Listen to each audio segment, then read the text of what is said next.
हाँ जी मेरे प्यारे बहन भाइयों, क्या हाल चाल है आप सभी के। आई होप आप एकदम मस्त होंगे, स्वस्थ होंगे। मेरा नाम है राहुल और आज के इस सेशन में हम करने वाले हैं क्लास 11 फिजिक्स का जो चैप्टर नंबर 1 है हमारा, उसके मोस्ट एक्सपेक्टेड क्वेश्चन आज हम लगाने वाले हैं। ठीक है, अगर आपका हाफ ईयरली एग्जाम आने वाला है तो उसके पॉइंट ऑफ व्यू से मोस्ट इंपॉर्टेंट है। अगर ये वीडियो आप लेट देख रहे हैं तो फाइनल एग्जाम के पॉइंट ऑफ व्यू से इस चैप्टर से ये सवाल पूछ जाएंगे। तो आज की वीडियो में बहुत सारे मोस्ट इंपॉर्टेंट क्वेश्चन लेके आया हूँ इस चैप्टर के, जो चैप्टर नंबर 1 है हमारा, यूनिट एंड डायमेंशन वाला या फिर यूनिट एंड मेजरमेंट वाला। उस चैप्टर में से जो जो इंपॉर्टेंट क्वेश्चन हो सकते हैं, मोस्ट एक्सपेक्टेड क्वेश्चन जो आपके एग्जाम में आ रहे होंगे, वो आज हम प्रैक्टिस करने वाले हैं। तो चलिए स्टार्ट करते हैं। देखो एमसीक्यू फॉर्मेट में रहेंगे, लेकिन मैं है ना तुमको अच्छी तरीके से करवाऊंगा। अगर आपके लॉन्ग मार्क्स में भी क्वेश्चन आता है तो तुम इजीली अटेम्प्ट कर पाओगे। अगर तुम कंपटीशन की तैयारी कर रहे हो तुम्हें, ताकि तुम्हारी भी प्रैक्टिस हो जाए। ठीक है, तो शॉर्ट ट्रिक भी बताऊंगा और पूरे कंप्लीट फॉर्मेट से भी करवाऊंगा, कंप्लीट मेथड से, जिस तरीके से आपके स्कूल एग्जाम में लिखा जाता है। तो ध्यान से देखना और कॉपी और पेन लेके बैठ जाना, साथ साथ प्रैक्टिस करते रहना। तो सबसे पहला क्वेश्चन आता है हमारा, find the dimension formula of universal gravitational constant. आपके एग्जाम में आपको पहला ही क्वेश्चन ऐसा हो सकता है, यही दिख जाए कि एमसीक्यू में पूछ रखा हो डायमेंशन फॉर्मूला बताओ ग्रेविटेशनल कांस्टेंट का। तो देखो यार, डायमेंशन फॉर्मूला निकालने के लिए सबसे पहले ना आपको फॉर्मूला पता होना चाहिए कि वो ग्रेविटेशनल कांस्टेंट है वो किस फॉर्मूले में आता है। या तो आप एक दो काम कर सकते हो, या तो आप उसको रट लो, ठीक है, या फिर आपको फॉर्मूले से ड्राइव कर लो। तो ग्रेविटेशन का फॉर्मूला किस किस में आता है भाई? ग्रेविटेशन चैप्टर में आता है, हमें पता है, हम 9th क्लास में भी पढ़ चुके हैं। क्या होता है? एफ इजिकल टू, क्या होता है ग्रेविटेशन फॉर्मूले का? F is equal to G m1 m2 upon में आर स्क्वायर। ठीक है, अब हमसे ना जी का डायमेंशन फॉर्मूला पूछा है, तो सबसे पहले हम क्या करेंगे भैया, डायमेंशन फॉर्मूला हमसे जी का पूछा है ना, तो जी को हम बाहर निकाल देंगे। तो जी इज इक्वल टू क्या आ जाएगा, एफ आर स्क्वायर अपॉन में क्या हो जाएगा, m1 m2। ठीक है, अब इनकी डायमेंशन तो आपको पता होगी। देखो यार, फोर्स का डायमेंशन फॉर्मूला तो मैं आपको सजेस्ट करूंगा कि दिमाग में छाप लो। ठीक है, कि फोर्स से ही काफी डायमेंशन फॉर्मूला ड्राइव हो रहे होंगे। तो फोर्स का हमारा जो डायमेंशन फॉर्मूला होता है वो होता है mlt-2। ठीक है, उसके बाद क्या है भैया, हमारा रेडियस है, तो रेडियस का क्या होगा डायमेंशन फॉर्मूला, आर स्क्वायर है तो एल स्क्वायर हो जाएगा। अपोन में, अपोन बताओ मास है, मास का क्या होता है भैया, मास का m होता है, तो दो मास है तो क्या हो जाएगा, m2 हो जाएगा। तो एक मास ऊपर है एक मास नीचे है, तो डायमेंशन फॉर्मूला क्या आएगा भैया, रिजल्टेंट जो आएगा m-1। ठीक है, और l ये 1 है और l यहाँ पे 2 है, तो टोटल l कितना हो जाएगा, l क्यूब हो जाएगा, l3 हो जाएगा। और टाइम कितनी है भैया, t-2। ठीक है, अब मैच करो, अब मैच हो जाएगा m-1 l क्यूब t-2। तो ऑप्शन नंबर बी करेक्ट है। ठीक है, तो ये वाला एल स्क्वायर है और ये L1 था, टोटल पावर क्या हो जाएगी, L3 हो जाएगी। तो डायमेंशन फॉर्मूला हमें मिल गया। ठीक है, अब आ जाओ भैया नेक्स्ट क्वेश्चन पे। नेक्स्ट क्वेश्चन क्या कहता है, रीड करो। विच of the following correctly represent the relation between numerical value and unit की। तो आपको पता होगा क्वांटिटी को कैसे रिप्रेजेंट करते हैं। क्वांटिटी को जो रिप्रेजेंट करते हैं भैया, वो करते हैं हम, न्यूमेरिकल वैल्यू होती है, उसके साथ साथ यूनिट होती है। तो ठीक है, तो इसमें जो सिंपल रिलेशन आ रहा है क्वांटिटी का कांस्टेंट वैल्यू, अगर सिंपल रिलेशन आ रहा होगा तो जो n होता है वो इनवर्सली प्रोपोर्शनल होता है u के। तो कौन सा है इनवर्सली प्रोपोर्शनल का, ये वाला भैया। ठीक है, समझ में आ गया। क्वांटिटी को इस तरीके से रिप्रेजेंट करते हैं, n क्या है, न्यूमेरिकल वैल्यू है, u क्या है, यूनिट है। तो आप इसको जब करोगे तो सिंपली आप n जो डायरेक्टली प्रोपोर्शनल होगा, मतलब इनवर्सली प्रोपोर्शनल होगा u के। ठीक है, समझ गए। अब आ जाओ भैया नेक्स्ट क्वेश्चन पे। If velocity, time and force are chosen as the fundamental physical quantity. देखो फंडामेंटल जो फिजिकल क्वांटिटी होती है वो हमारी, अभी हम क्या लेते थे, मास, लेंथ और टाइम। तो अब क्वेश्चन में बोल रहा है इनको ना लेकर आपको किसको लेना है, फोर्स, टाइम और वेलोसिटी को फंडामेंटल मानना है। तो उसके बाद तुम बताओ what is the dimensional formula of mass. तो मास का डायमेंशन फॉर्मूला बताना है। ठीक है, अब तो क्या करोगे तुम, सबसे पहले मास किस में आता है, जो शॉर्टेस्ट फॉर्मूला है, सिंपल सा, जो तुम्हारा मास देखते ही आता है, किस में आता है, न्यूटन सेकंड लॉ में आता है, F इजिकल टू में ma। ठीक है, तो उससे हमें ड्राइव करना है। अब उससे तुम ड्राइव करोगे तो क्या आएगा, F इजिकल टू में ma। ठीक है, अब बताओ ma। ठीक है, अब फोर्स को हमें यूं के यूं ही रखना है। अब हमें ना यहाँ से मास की वैल्यू निकालनी है, तो मास क्या आएगा भैया, F अपॉन में a। फोर्स को हमें क्या करना है, चेंज नहीं करना है, क्योंकि हमारी स्टैंडर्ड वो है, यहाँ पे लिख रहा है ना फंडामेंटल फिजिकल क्वांटिटी है, तो फोर्स का फोर्स ही रहेगा। अब ए का क्या होता है बताओ, ए को कैसे लिखते हैं, change in velocity with respect to time, v by T लिख सकते हैं। क्योंकि देखो यार, वेलोसिटी और टाइम के रिस्पेक्ट में हमें निकालना है, तो एक्सेलरेशन का फॉर्मूला क्या होता है भैया, वेलोसिटी अपोन में टाइम, तो टाइम ऊपर आ जाएगा, क्योंकि डिवाइड में है तो ऊपर आ जाएगा टाइम। तो अब बताओ फोर्स का क्या क्या फॉर्मूला बनेगा यहाँ पर मास का जो है, तो अब इसको सिंपल लिखोगे F⁻1 यानी F1 V-1 और T1। बताओ कोई सा मैच कर रहा है, F1 V-1 और T1 ये है देखो। तो अब कई बच्चे है ना गलती कर देते हैं कि एक्सेलेरेशन को है ना डायरेक्ट डायमेंशन फॉर्मूला पुट कर देते हैं, तो हमें नहीं, हमें है ना वेलोसिटी टाइम और फोर्स के एज अ फंडामेंटल मान के उनको पुट करना है। तो ये इस तरीके से हमारा आंसर आ गया। अब चलते हैं भैया नेक्स्ट क्वेश्चन पे। नेक्स्ट क्वेश्चन रीड करो, देखो ये काफी है ना मजेदार क्वेश्चन है। ये है ना फॉर्मूला रैंडमली बनाया गया है और तुम्हें इसको डायमेंशन फॉर्मूला बतानी है किसकी, पी की। देखो ये पी है और इसके इक्वल ये बता रखी क्वांटिटी, बस कुछ नहीं है, कंपेयर करना है क्वांटिटीज को, डायमेंशन फॉर्मूला देखना है, मैच कराना है और तुम्हारा डायमेंशन फॉर्मूला आ जाएगा। सबसे पहले ई एल स्क्वायर का निकालते हैं। यहाँ पर देखो ई एल स्क्वायर, ठीक है। एनर्जी का डायमेंशन फॉर्मूला पता है तुम्हें क्या होता है? एनर्जी का डायमेंशन फॉर्मूला तुम निकाल सकते हो कैसे, वर्क से निकाल सकते हो। एनर्जी और वर्क इक्वल होते हैं ना डायमेंशन फॉर्मूला उनका, तो एनर्जी इक्वल टू वर्क होता है। वर्क का फॉर्मूला हमें पता है फोर्स इनटू डिस्प्लेसमेंट, ठीक है। ये होता है फोर्स का, अभी हम पढ़ के आए हैं mlt-2 और डिस्प्लेसमेंट को एल से डिनोट करेंगे तो फॉर्मूला आ जाएगा हमारा ml2t-2। एनर्जी और फोर्स का फॉर्मूला याद कर लो भाई, ये काफ़ी हेल्प कर रहा होगा तुम्हें ड्राइव करने में। तो ml2t-2 ये क्या आ गया भैया, एनर्जी का आ गया। अब एल क्या है, एल यहाँ पर ध्यान रखें डायरेक्ट एल स्क्वायर पुट मत कर देना, एल यहाँ पर एंगुलर मोमेंटम है। अब एंगुलर मोमेंटम का फॉर्मूला होता है, देखो एंगुलर मोमेंटम का फॉर्मूला होता है L is equal to M V R, ठीक है। तो एम का क्या हो जाएगा, मास है। वेलोसिटी का क्या होता है, LT-1 होता है और आर का क्या होगा, एल होगा। तो एंगुलर मोमेंटम का फॉर्मूला आ जाएगा ML2T-1, ठीक है। इस तरीके से तुम्हें फॉर्मूले निकालते चलने हैं, ठीक है। अब सिंपली यहाँ पर ना काफी इंपॉर्टेंट क्वेश्चन है, यहाँ पे कॉम्पिटिशन एग्जाम में भी आ सकता है, तो ध्यान रखना, ठीक है। अब देखो ध्यान से, एम वी आर का तुमने निकाल लिया एल का, अब एल स्क्वायर है तो यानी कि उसका स्क्वायर होगा ML2T-1 का स्क्वायर, इसका स्क्वायर करोगे, ठीक है, क्योंकि जो फॉर्मूले में देखा है उसी के अकॉर्डिंग हम चल रहे हैं। तो अब इसको इक्वल्स टू कर दो भैया, m, अब इसका स्क्वायर है तो यानी कि m की पावर 2 हो जाएगी, l की पावर 4 हो जाएगी, t की पावर -2 हो जाएगी। तो इसको सिंपलीफाई कर लूँ डायरेक्ट, यहाँ पे चलो लिख लेता हूँ ना, फिर कंफ्यूजन हो जाएगी। m l स्क्वायर t-2, ठीक है। अब इस पावर को सोल्व करोगे तो क्या आएगा भैया, m की पावर 2 l4 और t-2, ये अलग है, ठीक है।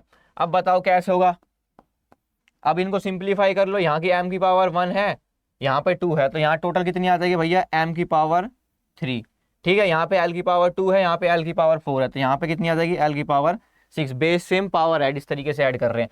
t-2 है, t-2 है, तो क्या आ जाएगा भैया, t-4 आ जाएगा, ठीक है। ये हमारा न्यूमरेटर का हमारा आ गया, ठीक है। अब हमें निकालना है m की पावर 5 g स्क्वायर। तो अब न्यूमरेटर का निकालते हैं भैया। न्यूमरेटर का क्या है, m की power 5 g square, sorry denominator का। तो m की पावर 5 है, डायरेक्ट इसको क्या लिख सकते हैं हम, बताओ, मास की पावर 5 यानी m5 लिख सकते हैं, ठीक है। और g का अभी हम निकाल के आए थे, देखो यहाँ पर g का अब तुम दोबारा निकालने बैठो तो तुम्हें समझ लगेगा। देखो यहाँ पे अभी फर्स्ट क्वेश्चन जो था ना हमारा, क्या था, यही था भाई, ग्रेविटेशन फॉर्मूला बताओ, मतलब डायमेंशन फॉर्मूला बताओ, m-1 l3 t-2। तो यहाँ पर पुट कर दो m-1 l3 t-2, ठीक है। अब इसका स्क्वायर है तो इसका स्क्वायर हमें करना पड़ेगा जी वाले का, ठीक है। इतना ये काफी है ना, बड़ा क्वेश्चन है, तो भाई तुम्हारे काम भी आ सकता है। अब डायरेक्ट तुम से 3 मार्क्स में पूछ सकता है ये, ठीक है, पूरा ड्राइव करके बताना पड़ेगा, कॉम्पिटिशन में तो आता ही है जनरली ये। तो अब इसको फिर से ओपन करो तो m की पावर 5 रहेगी हमारी। अब ये m-1 है तो ये क्या हो जाएगा भैया, m-2 हो जाएगा, क्योंकि -1 और 2। तो l की पावर कितनी हो जाएगी, 3 2 6 और t- साथ साथ तुम भी सोल्व करते रहना, बस देखते मत रहना ना, तो फिर तुम्हारे दिमाग में से गुल हो जाएगा, ठीक है। अब ऊपर क्या आ रहा था भैया, ये आ रहा था, इसको ऊपर लिख लें, देखो यहाँ पे। अब इसको सिंप्लीफाई करके लिख लेते हैं। देखो m की पावर 5 है और m की पावर -2 है, तो कितना बचेगा बताओ, m की पावर 5 है और m की पावर -2 है, तो m की पावर 3 बचेगा, ठीक है। तो यहाँ पे लिख देते हैं m की पावर 3, ठीक है।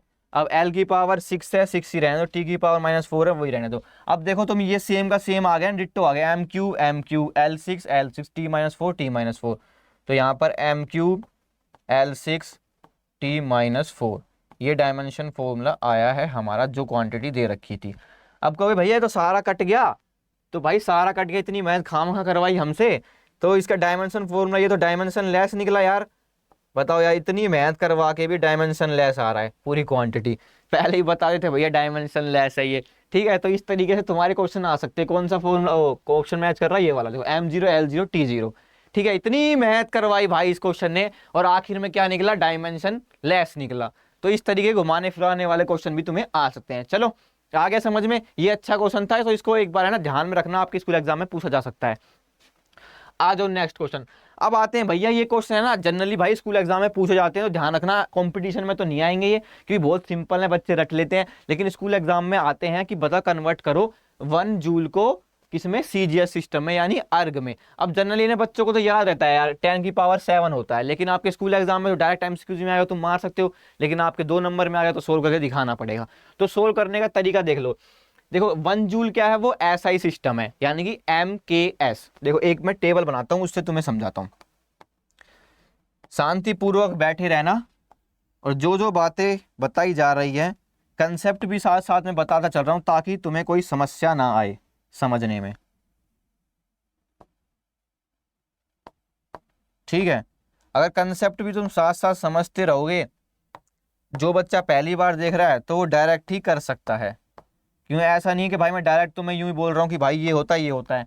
अब देखो एसआई सिस्टम से हमें किस में जाना है, सीजीएस सिस्टम में जाना है, सीजीएस सिस्टम में जाना है।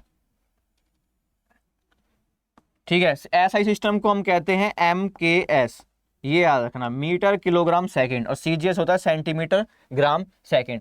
तो देखो अब हमें क्या करना है, 1 kg को किस में लिखना है, यहाँ पे 1 kg होगा, यहाँ पे 1 ग्राम होगा। ठीक है, यहाँ पे 1 मीटर होगा, यहाँ पे 1 सेंटीमीटर होगा, और यहाँ पे 1 सेकंड होगा, यहाँ पर 1 सेकंड होगा। ठीक है, बस सेकंड तो टाइम तो सब में सेम है, कोई सा भी सिस्टम हो, बस जो है ना ऊपर वाले 2 याद रखने हैं। ठीक है, तो अब समझो कैसे करोगे।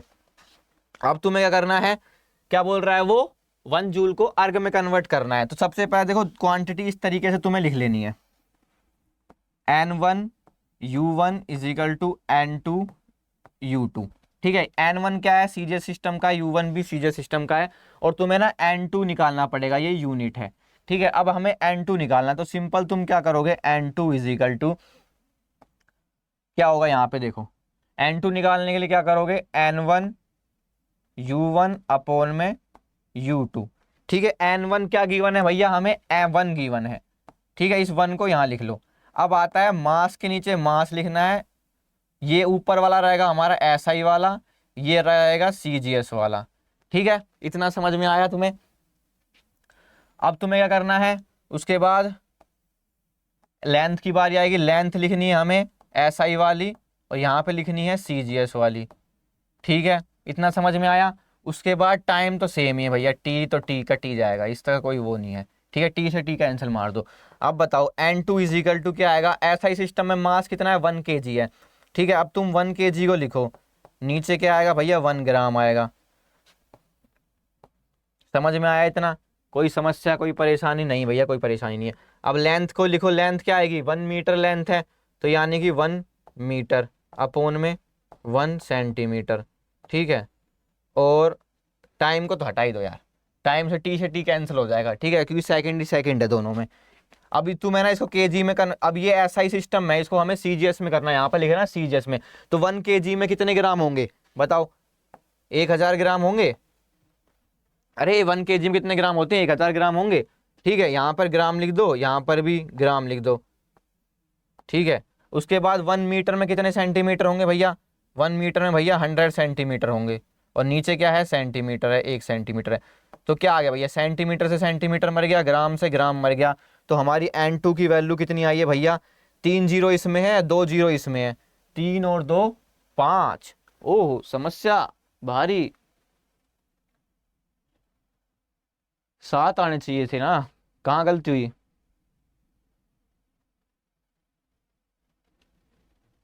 कहाँ गलती हुई, कहाँ गलती हुई। ओहो समझ गया समझ गया समझ गया समझ गया। देखो ये है ना, इसमें ना हमें वो भी लेना पड़ेगा, ये किस किस पे डिपेंड कर रही है। डायमेंशन फॉर्मूला क्या था, जूल किसकी होनी चाहिए, एनर्जी की होती है ना, ml2t-2। ठीक है, ये एल का स्क्वायर होगा, तो यहाँ पे क्या होगा, एम की पावर 1 है, टी एल की पावर स्क्वायर टी की पावर -2 है। तो यहाँ पर हमें क्या करना पड़ेगा, एम की पावर 1 रखनी पड़ेगी, एल की पावर 2 और टी की पावर -2। तो ये तो कैंसिल ही होना है। तो जब तुम इसको करोगे तो यहाँ पर क्या आएगी, एम की पावर 1, एल की पावर 2, तो यहाँ पे 1, यहाँ पर 2। ठीक है, समझ में आया इतना। ये डायमेंशन रोल भी भाई बहुत इंपॉर्टेंट है, डायमेंशन लेना तो मैं भूल ही गया था। तो ये स्क्वायर, तो अब देखो 1000 है, 1000 ऐसे देखो, 100 का स्क्वायर करोगे क्या आएगा भैया, ये 1000 है, इंटू 100 का स्क्वायर करोगे क्या आएगा, 100 इंटू 100 यानी कि 10,000। अब बताओ 3 और 4 कितनी जीरो हो गई भैया, 7 जीरो हो गई ना, 10 की पावर 7 अर्ग। अब समझ में आया क्या कहना चाह रहा था मैं।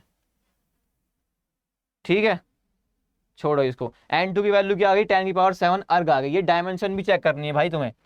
अरे यार, ये डायमेंशन जो है, ठीक है, m की पावर 1 थी तो हमने इसमें 1 रखी है यहाँ पे। l की जो डायमेंशन थी वो 2 थी तो हमने यहाँ पे 2 रखी है, और t से तो कोई मतलब है क्योंकि दोनों में टाइम है, कैंसिल हो जाएगा। तो 10 की पावर 7 आ गई। अब तुम्हें ही ना एक क्वेश्चन होमवर्क में देना हूँ, ऐसा ही ट्राई करना है। आ जाओ, नेक्स्ट क्वेश्चन है हमारा क्या, use the concept of unit conversion, what is the equivalent value of 1 dyne. 1 dyne को फोर्स में कन्वर्ट करना है। जनरली बच्चे ना रट लेते हैं कि भैया 1 न्यूटन जो होता है 10 की पावर 5 डाइन होता है। ठीक है, ये होता है। अब देखो 10 की, अब तुम्हें ना 1 डाइन निकालोगे तो क्या आएगा भैया, 1 डायन नहीं, डाइन, डाइन 9th क्लास में से बच्चे डायन पढ़ते थे, डायन तो ये डाइन है। ठीक है, ये सीजीएस सिस्टम में है। तो अब 1 की पावर निकालोगे तो क्या आ जाएगा, 1/10 की पावर 5 न्यूटन। ठीक है, तो अब इसको ऊपर लेके आओगे 10 की पावर -5, ये आ जाएगी हमारी। 1 डाइन में इतनी 10 की पावर -5 न्यूटन होते हैं। तो कौन सा ऑप्शन है, ए ऑप्शन। लेकिन भैया स्कूल एग्जाम में ऐसे करेंगे तो नंबर थोड़ी मिलेंगे, बात तुम्हारी सही है। तो तुम्हें वही यूनिट कन्वर्जन लगाना है जो अभी मैंने पीछे बताया, यही वाला n1 u1 n2 u2। ठीक है, अब क्या, अभी क्या हम एसआई से सीजीएस में जा रहे थे, तो अब क्या करना है, हमें वापस सीजीएस से एसआई में आना है। तो यही तरीका तुम्हें लगाना है और तुम्हारा आंसर आ रहा होगा। डायमेंशन का ध्यान रखना, फोर्स की जो डायमेंशन है वो यूज हो रही होगी। आ जाओ अब आगे, चलो नेक्स्ट क्वेश्चन, वो वाला तुम्हारा होमवर्क है। ठीक है, ट्राई करना सेम उसी की तरीके जो मैंने तुम्हें क्वेश्चन करवाया था। What is the dimension formula of young modulus.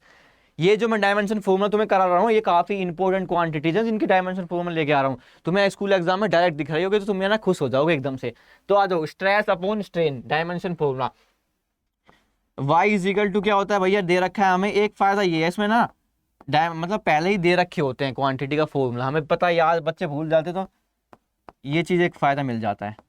तो stress is equal two upon में स्ट्रेन होता है। तो स्ट्रेस क्या होता है, पढ़ा था तुमने, स्ट्रेस क्या होता है, स्ट्रेस होता है फोर्स अपोन में एरिया। भैया प्रेशर क्या होता है, फिर प्रेशर भी फोर्स अपोन एरिया होता है, दोनों की डायमेंशन सेम होती है। ठीक है, तो फोर्स अपोन में एरिया लगाओ इसमें। ठीक है, और जो स्ट्रेन होता है ना भैया, वो डायमेंशन लेस होता है, उसकी कोई डायमेंशन नहीं होती। तो इसको सिंपल से 1 छोड़ दो। तो फोर्स का डायमेंशन फॉर्मूला हम पढ़े थे mlt-2, एरिया का डायमेंशन फॉर्मूला होता है l²। ठीक है, तो यहां पर जो डायमेंशन फॉर्मूला आया तुम्हारा m1 l-1 और t-2, ये किसका आया, यंग मॉडुलस का आ गया। कौन सा मैच कर रहा है भैया, कोई सा कर रहा है, m1 l-1 t-2। तो भैया ए ऑप्शन मैच कर रहा है। ठीक है, स्ट्रेन यहाँ पर डायमेंशन लेस है तो यहाँ पर सिंपल हमने 1 लिख दिया। फोर्स अपॉन एरिया था, फोर्स का ये होता है, एरिया को लिखते हैं l², तो वही सिंप्लीफाई करा है नॉर्मल। ठीक है, समझ गए। आ जाओ भैया अब आगे। अरे भैया डायमेंशन फॉर्मूला ही कराओगे, कुछ नया तो कराओ। अरे भाई पहले ये तो पढ़ ले, ये बहुत ज़्यादा इंपॉर्टेंट है। डायमेंशन फॉर्मूला, चैप्टर का नाम ही डायमेंशन एनालिसिस है, तो डायमेंशन फॉर्मूला पढ़ने पड़ेंगे ना। मैं जो इंपॉर्टेंट क्वेश्चन है ना 3 मार्क्स के, वो भी लेके आया हूँ, टेंशन मत लो, बने रहो बस एंड तक, तुम्हें मजा आ जाएगा। ठीक है, कोई क्वेश्चन छूट नहीं रहा होगा इस टाइप का जो तुम्हारे एग्जाम में आया हो और तुम्हें लगा इस टाइप का क्वेश्चन नहीं आया। ठीक है, वैरायटी ऑफ क्वेश्चन भी तुम्हें बताऊंगा कि इसको हटा के ये वाली वैल्यू भी आ सकती है। तो बताओ कोफिशिएंट ऑफ विस्कोसिटी। देखो जितने भी मैंने जो क्वांटिटी ले रहा हूँ ना, वो मोस्ट इंपोर्टेंट है भाई। जो स्कूल वाले जो एग्जाम बनाते हैं ना, उनके दिमाग में सीधा यही क्वांटिटी जाती है, या तो यंग मॉडुलस या कोफिशिएंट ऑफ विस्कोसिटी या ग्रेविटेशन कांस्टेंट या प्लैंक कांस्टेंट, यही गिने चुने क्वांटिटीज होती है, इनके डायमेंशन फॉर्मूला पूछे जाते हैं। स्ट्रेस अपॉन स्ट्रेन रेट, देखो अभी हम पढ़ के आए हैं स्ट्रेस का, तो स्ट्रेस का फॉर्मूला क्या था, देखो स्ट्रेस का हमने क्या निकाला, ये m1 l-1 t-2। ठीक है, डायरेक्ट लिख लो इसको। तो स्ट्रेस, तो तुम कहोगे भैया स्ट्रेन का भी नहीं होता, फिर तो ये तो सेम ही आ जाएगा। नहीं भाई, आगे पढ़ क्या लिख रहा है, स्ट्रेन रेट लिख रहा है। रेट का मतलब होता है टाइम पे, जब भी रेट आ जाए तो यानी कि टाइम की बात हो रही है। तो खाली स्ट्रेन का डायमेंशन फॉर्मूला नहीं होता, डायमेंशन लेस होता है, लेकिन स्ट्रेन रेट का क्या होता है, टी होता है, टाइम पे डिपेंड कर रहा है। तो स्ट्रेस का अभी हमने निकाला क्या भैया, M1 L-1 और T-2, L-1 और T-2, और यहाँ पे स्ट्रेन रेट है तो यानी कि इसका डायमेंशन खाली टी रहेगा। अब बताओ क्या आया है, M1 L-1 और T-3, कोई सा मैच कर रहा है, कर जाइए भाई। टी, अच्छा अच्छा अच्छा अच्छा अच्छा, कोई सा नहीं कर रहा भाई, करना तो चाहिए, ऐसी ऐसी कैसे हो सकता है। ओहो ओहो ओहो ओहो ओहो, समझ गया, देखो स्ट्रेन रेट है ना, तो टाइम के चेंज पे रिस्पेक्ट में चेंज करता है, ठीक है। जो रेट होगा ना, ये 1/t होगा, ना कि टी होगा, मैंने ये मिस्टेक कर दी यहाँ पर, 1/t होगा। देखो तुम क्या लिखते हो, रेट ऑफ चेंज लिखते हो ना, रेट ऑफ चेंज, मान लो मोमेंटम लिखा है तुमने, तो क्या लिखते हो, डेल्टा पी अपॉन में टी लिखते हो, तो टाइम नीचे आता है ना, तो ये 1/t होगा, ठीक है। ऐसे ही क्या लिखते हो तुम, और क्या हो सकता है, और क्या हो सकता है, dx/dt जो लिखते हो इंटीग्रेशन में, तो टी नीचे आता है।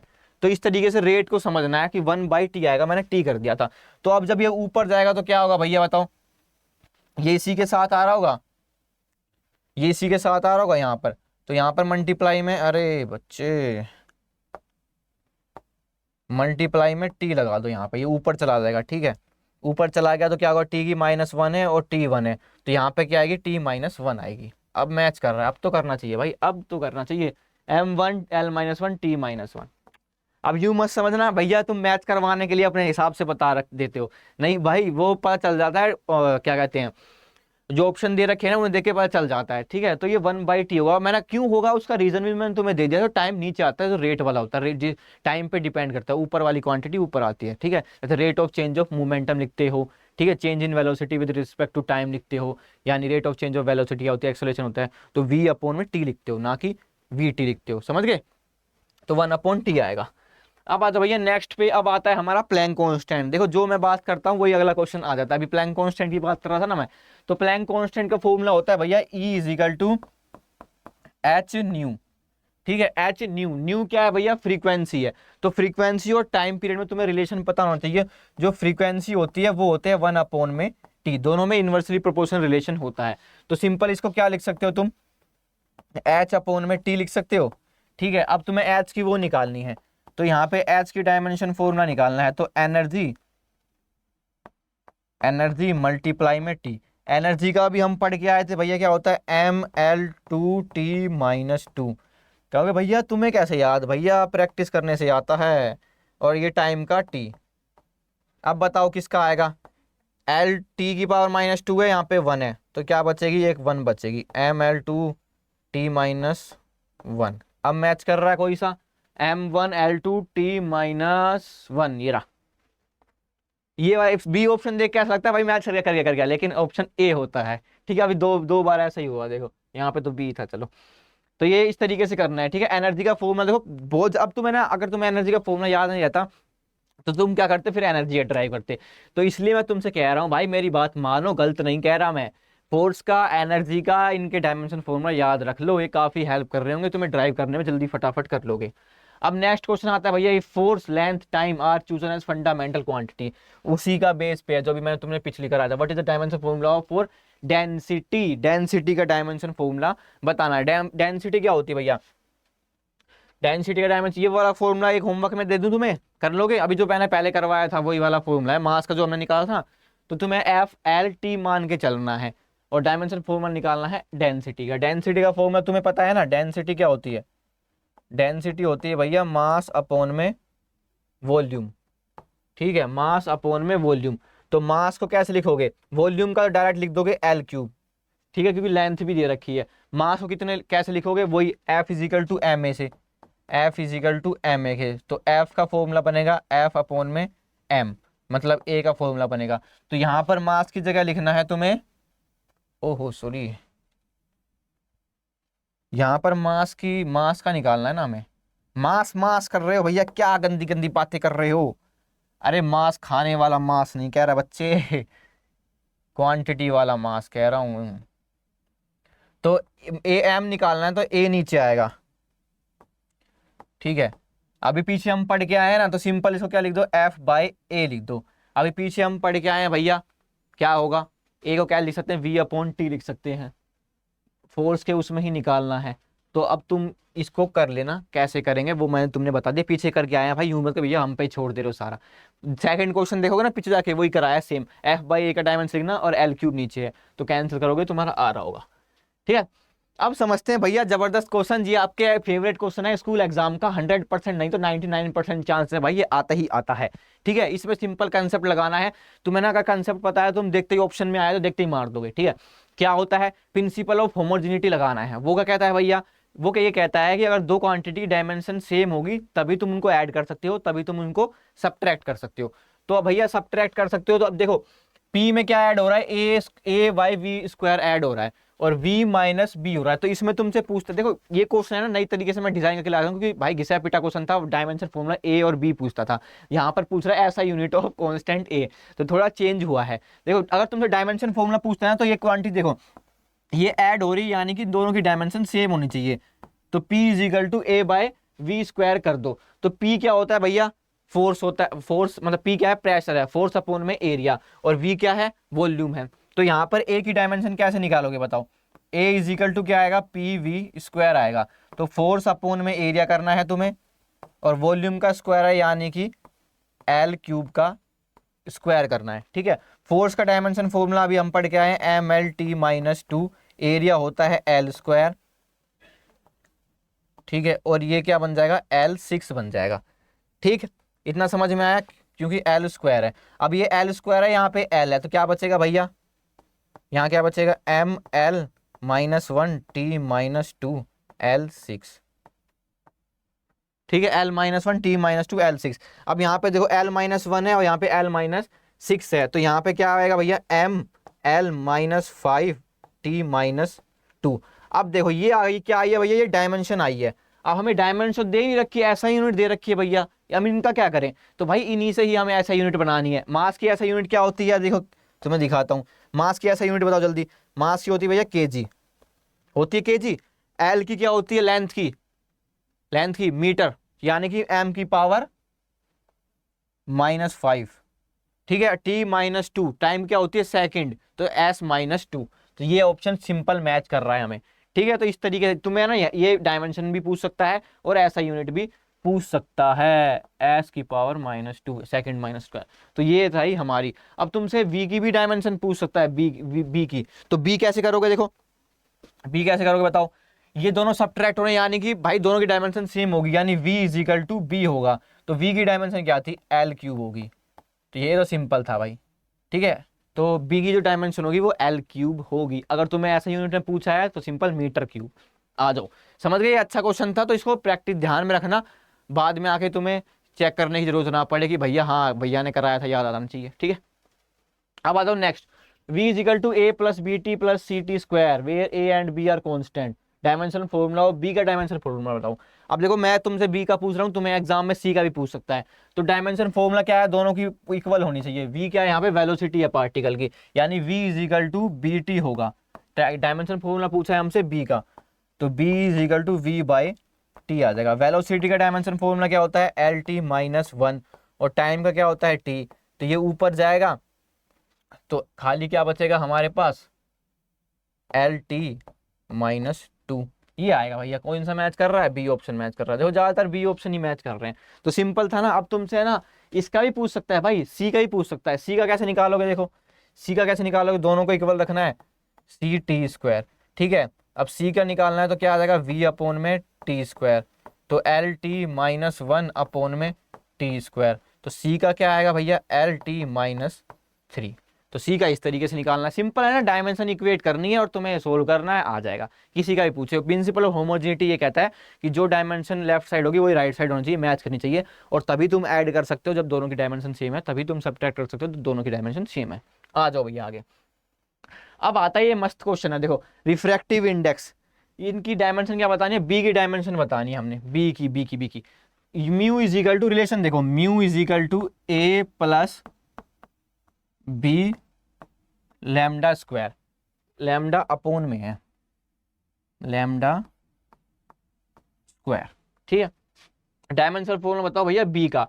सबसे पहले तो तुम समझो रिफ्रैक्टिव इंडेक्स क्या होता है। रिफ्रैक्टिव इंडेक्स रेशियो होता है, ठीक है। ये क्या होता है, डायमेंशन लेस है, इसकी कोई डायमेंशन नहीं है। अब ये ए है, अब ये ए है भैया, ए है, तो ये इसमें ऐड हो रही है, तो इसका मतलब इसकी भी डायमेंशन नहीं होनी चाहिए, क्योंकि दोनों की डायमेंशन इक्वल होनी चाहिए, है ना। जब भी तो इक्वेट कर पाओगे, तो ये भी ए भी डायमेंशन लेस है, ए भी डायमेंशन लेस है, तो भैया अगर ये dimension right hand side, sorry left hand side dimension less है, राइट हैंड साइड भी डायमेंशन लेस आनी चाहिए, तो ये तो हमने पता लगा ये डायमेंशन लेस है, तो इसका मतलब क्या होगा भैया, ये वाली भी वैल्यू है वो भी डायमेंशन लेस होगी, यानी 1 के इक्वल होगी, कांस्टेंट के इक्वल होगी। कांस्टेंट की तो डायमेंशन नहीं होती भाई, तो 1 के इक्वल लिख सकते हैं हम इसको।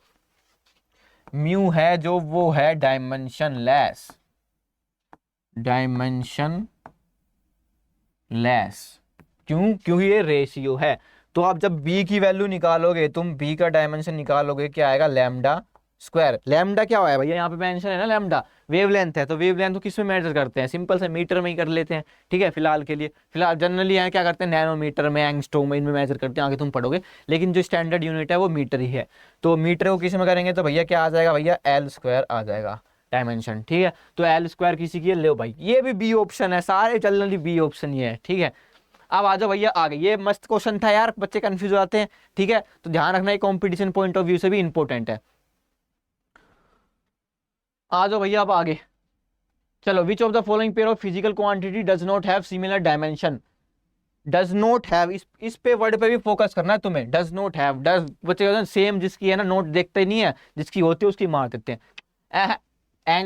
Stress and pressure does not have, देखो अभी तुम पहला ऑप्शन देखते थे मार देते, डज नॉट हैव, इन दोनों की सेम है। Angle and strain,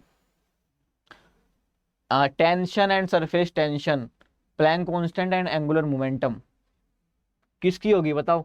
does not have similar dimension, देखो यार एंगल की डायमेंशन क्या होती है, यूनिट लेस है, ये भी। स्ट्रेन क्या होता है, ये भी यूनिट लेस है। Tension and surface tension does not have, tension and surface tension, ये समझो, ठीक है, यही लग रहा है मेरे को। टेंशन क्या होता है, टेंशन भैया फोर्स है, टेंशन क्या है, फोर्स है भैया। टेंशन तो हमारे जीवन में भी बहुत है, तो मेरे भाई यहाँ पर भी टेंशन है, लेकिन ये इसको दूर रखना है। पढ़ा है ना पुली वाला सिस्टम, तुमने पढ़ा हो, टेंशन को दूर रखना है। तो टेंशन क्या है, एक तरीके से फोर्स ही है हमारी। तो फोर्स की डायमेंशन फॉर्मूला क्या होता है, mL/T-2। और भैया ये सरफेस टेंशन क्या है, सरफेस टेंशन वो है भाई जो सरफेस पे लगती है टेंशन। इसका फॉर्मूला क्या होता है भैया, इसका फॉर्मूला होता है फोर्स अपॉन में एल, ठीक है। तो mL/T-2 अपॉन में एल, तो एल से एल मर गया, mt-2 आएगी, m0t-2। तो इसकी डायमेंशन अलग है, इसकी डायमेंशन अलग है, यही पूछा, does not have similar dimension, तो ऑप्शन नंबर सी करेक्ट है। इसको भी तुम चेक कर सकते हो। अभी एच की वैल्यू हम निकाल के आए, मतलब एच की डायमेंशन निकाल के आए हैं पीछे, प्लैंक कांस्टेंट की। एंगुलर मोमेंटम का फॉर्मूला ये होता है mvr, दोनों को मैच कर लेना, मैच कर जाएंगे, ठीक है। आ जाओ अब आगे, विच of the following quantity have all three system unit, कौन सी सेम है। देखो यार सब में सेम है, अभी तुम्हें पता चल जाएगा इनकी फुल फॉर्म, अगर तुम्हें पता होगी। देखो FPS, एस सेम है, एस सेम है, एस सेम है, यहीं से पता चल रहा है। तो एस किसकी यूनिट, सेकंड किसकी यूनिट थी, टाइम की, तो टाइम कांस्टेंट है, मतलब टाइम सब में सेम है, ठीक है। टाइम भाई सेम ही रहता है, तुम्हारे लिए भी सेम टाइम है और उसके पास भी सेम टाइम है। अब तुम बैठ के गेम खेल रहे हो, वो पढ़ रहा है तुम्हारा दोस्त, ठीक है, फिर उसके पास एक्स्ट्रा टाइम नहीं है, तुम्हारे पास ही 24 घंटे, उसके पास ही 24 घंटे है, वो 24 घंटे में तुमसे ज़्यादा नंबर ले आएगा। तो तुम्हें अपने टाइम को सही यूटिलाइज करना है। आओ अब आगे, आहा सिग्निफिकेंट फिगर आ गया भैया, इसी का इंतजार कर रहे थे हम काफी देर से। ये सिग्निफिकेंट फिगर कहाँ रह गया, बहुत कंफ्यूजन होती है। सुनो अब, 20.9523 सिग्निफिकेंट फिगर तो राउंड ऑफ करना है। देखो बचपन में क्या पढ़ा था हमने, लास्ट डिजिट देखनी है तुम्हें, लास्ट डिजिट देखनी है। अगर लास्ट डिजिट फॉर एग्जांपल के लिए इसको x मान लेते हैं, लास्ट डिजिट को x मान लेते हैं, तो x अगर ग्रेटर है 5 से तो +1 कर देना है अगले वाले नंबर में, मतलब उससे पहला जो नंबर है, ठीक है। अगर x लेस देन 5 है तो सेम लिख देना है भाई। अब भैया अगर x इक्वल्स टू 5 हो गया तो इसके भी दो केस बनेंगे भाई। अगर x की पहली वाली डिजिट क्या है, E1 है, तो क्या करना है, +1 कर देना है, ठीक है। अगर ओड है, ओहो यही कंफ्यूजन रहती है, अगर इवन है तो कुछ नहीं करना है, नो चेंज। अगर ओड है तो एक ऐड कर देना है, +1। ठीक है, ये ध्यान रखना, ये काफी इंपॉर्टेंट कंसेप्ट बता दिया मैंने छोटी सी उसमें।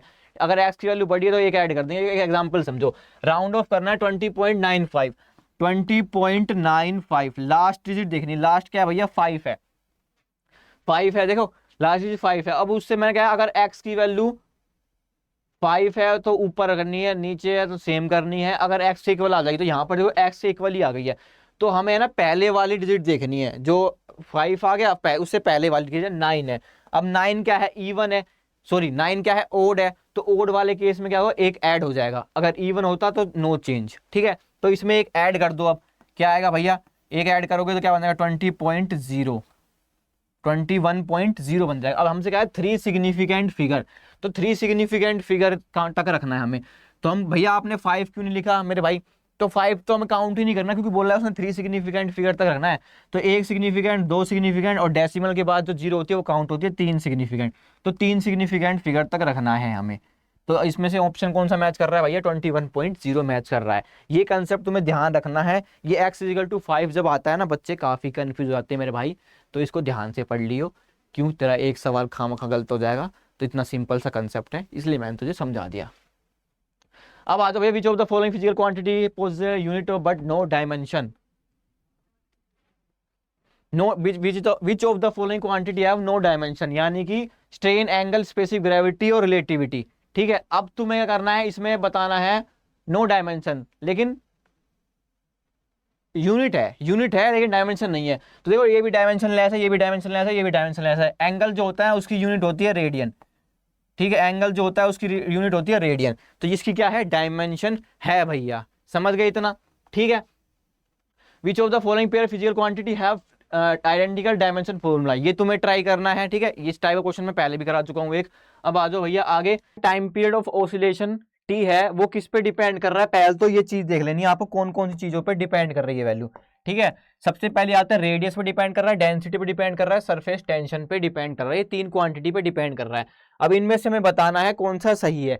अगर तुम कंपटीशन की तैयारी कर रहे हो तो उस बेस पर तुम अलग तरीके से करोगे, लेकिन अगर आपके स्कूल एग्जाम में आता है तो उसको अलग तरीके से करना है, तो उस तरीके से मैं तुम्हें बताता हूँ। देखो सबसे पहले तुम्हें करना है, सबसे पहले तो टाइम पीरियड किस किस पे डिपेंड कर रहा है उसको डायरेक्टली प्रोपोर्शनल करके लिख लो।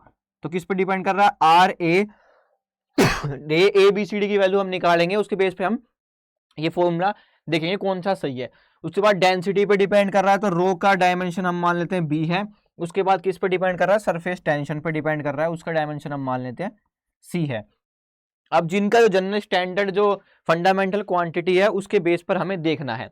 ठीक है, तो अब फंडामेंटल क्वांटिटी के बेस पर जब तुम देखोगे तो क्या आएगा बताओ। हाँ, सबसे पहले देखो रेडियस का, देखो रेडियस का अगर हम देखते हैं तो क्या आएगा, रेडियस का जो डायमेंशन फॉर्मूला आएगा वो आएगा एल। ठीक है, उसके बाद डेंसिटी का देखेंगे तो डेंसिटी का क्या आएगा, दिखाई दे रहा है ना सबको। डेंसिटी का क्या आएगा, डेंसिटी होती है मास अपॉन में वॉल्यूम, मास अपॉन में वॉल्यूम, तो मास ml-क्यूब, इसका डायमेंशन फॉर्मूला हो गया ये। ठीक है, अब सरफेस टेंशन क्या होता है भैया, सरफेस टेंशन होता है, अभी पीछे पढ़ के आए थे हम, फोर्स अपॉन में लेंथ। तो फोर्स का फॉर्मूला क्या होता है, ml-2, और लेंथ क्या होती है, l होता है। ठीक है, तो l से l मर जाएगा, तो हमारा जो डायमेंशन फॉर्मूला आएगा ml0t-2। ठीक है, ये सरफेस तीनों का डायमेंशन फॉर्मूला हमारे आ गए हैं। अब 1 बाय 1 करके यहाँ पर इनको पुट करते हैं। तो हम इसको मान लेते हैं के इक्वल पुट करें, क्योंकि अभी डायरेक्टली प्रोपोर्शनल है ना। तो अभी हम क्या करते हैं भैया, इसको किसी नंबर के इक्वल पुट कर लेते हैं। तो के इज इक्वल टू आर की पावर ए, अभी डायमेंशन पुट कर दो डायरेक्ट यहाँ पे। आर की डायमेंशन क्या निकाली है हमने, एल निकाल लिया, तो एल की पावर ए आ जाएगी। उसके बाद डेंसिटी की डायमेंशन क्या निकाली है हमने, ml-3, इसकी पावर कितनी थी, बी थी। उसके बाद एस की डायमेंशन क्या निकाली है हमने, फोर्स पर यूनिट लेंथ है ना, तो ml से l मर गया, t-2, तो ये आ गई हमारी डायमेंशन ml0 t-2 और सी। ठीक है, अब 1/1 करके कंपेयर करना है आपको। इस साइड देखो जो लेफ्ट हैंड साइड है खाली टाइम का ही फंक्शन है, मतलब टाइम की वैल्यू, टाइम का डायमेंशन इक्वेट करना है। तो यहाँ पर टाइम का डायमेंशन कितना है, 1 है। ठीक है, अब यहाँ पर तुम्हें टाइम का इक्वेट करना है, इसमें टाइम नहीं है, इसमें टाइम नहीं है, इसमें ही टाइम है।